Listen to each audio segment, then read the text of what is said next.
آج کے دن یعنی 14 ستمبر 786 عیسوی کو ہارون الرشید عباسی خلیفہ مقرر ہوئے۔ ہارون الرشید 5ویں اور مشہور ترین عباسی خلیفہ تھے۔ وہ 24 مارچ 809 عیسوی تک مسند خلافت پر فائز رہے اور ان کا دور سائنسی، ثقافتی اور مذہبی رواداری کا دور کہلاتا ہے۔ ان کے دور حکومت میں فن و حرفت اور موسیقی نے بھی عروج حاصل کیا۔ ہارون الرشید تیسرے عباسی خلیفہ المہدی کے صاحبزادے تھے، جنہوں نے 775 عیسوی سے 785 عیسوی تک خلافت کی۔ ہارون اس وقت خلیفہ بنے جب وہ عمر کے 22ویں سال کے اواخر میں تھے۔ ہارون الرشید کے دور میں عباسی خلافت کا دارالحکومت بغداد اپنے عروج پر پہنچ گیا۔ انہوں نے بغداد میں نیا محل تعمیر کروایا جو اس سے قبل کے تمام محلات سے زیادہ بڑا اور خوبصورت تھا، جس میں ان کا معروف دربار بھی تھا جس سے ہزاروں درباری وابستہ تھے۔ بعد ازاں انہوں نے شام کے حالات کے پیش نظر دربار الرقہ شام منتقل کر دیا، تاہم ان کا کہنا تھا کہ بغداد دنیا کے کسی بھی مقام سے زیادہ بہتر ہے۔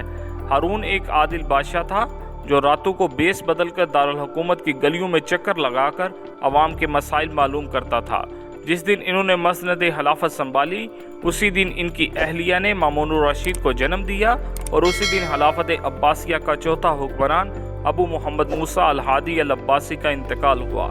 اس لیے اس رات کو 3 خلفاء کی رات کہا جاتا ہے۔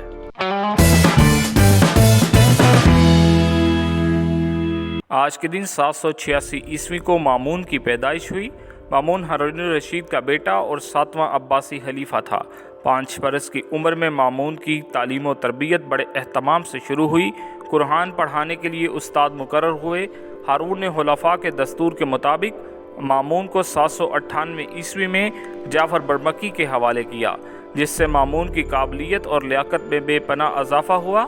قرآن مجید ختم کرنے کے بعد مامون نے نحو و ادب پڑھنا شروع کیا اور وہ مہارت حاصل کی کہ جب ایک کاسائی نے ایک موقع پر امتحان لیا اور نحو کے متعدد مسئلے پوچھے تو اس نے اس برجستگی سے سوالوں کے جواب دیے کہ خود کاسائی کو تعجب ہوا اور ہارون نے مامون کو جوش طرب میں سینے سے لگا لیا۔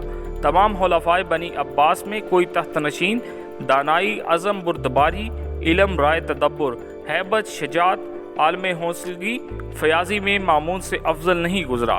ہارون الرشید اکثر کہا کرتا تھا کہ میں مامون میں منصور کا حزم، مہدی کی خدا پرستی، ہادی کی شان و شوکت پاتا ہوں۔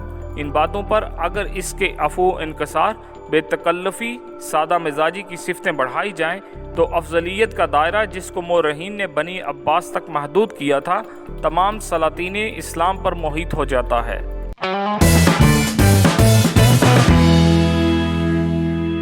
آج کے دن 786 عیسوی کو ابو محمد موسیٰ الہادی العباسی کا انتقال ہوا۔ الہادی خلافت عباسیہ کا چوتھا حکمران اور خلیفہ اسلام تھا۔ الہادی نے محض 1 سال 785 عیسوی سے 786 عیسوی تک حکمرانی کی۔ الہادی نے اپنے والد المہدی کی وفات کے بعد 785 عیسوی میں عنان حکومت سنبھالی۔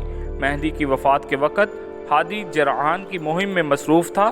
اس کی عدم موجودگی میں ہارون الرشید نے اس کے لیے بیعت لی اور اطراف میں مہدی کی وفات کی خبر بھی دی۔ 20 روز کے بعد الہادی جرعان سے بغداد پہنچا اور تخت پر بیٹھنے کے بعد حاجب الربیع کو اپنا وزیر مقرر کر دیا۔ ملکہ حیزران کی خواہش تھی کہ مہدی اپنے بیٹے ہادی کی بجائے ہارون الرشید کو جانشین بنائے، لیکن مہدی کی اچانک وفات کی وجہ سے ایسا نہ ہو سکا۔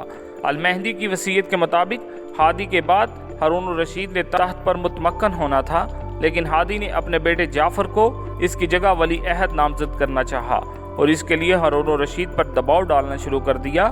ہارون الرشید شاید ولی عہدی سے دستبردار ہو جاتا، لیکن یحییٰ برمکی کے حوصلہ دینے پر وہ میدان میں ڈٹا رہا۔ یہ کشمکش جاری تھی کہ ہادی کی وفات ہو گئی اور ہارون کے لیے رستہ خود بخود صاف ہو گیا۔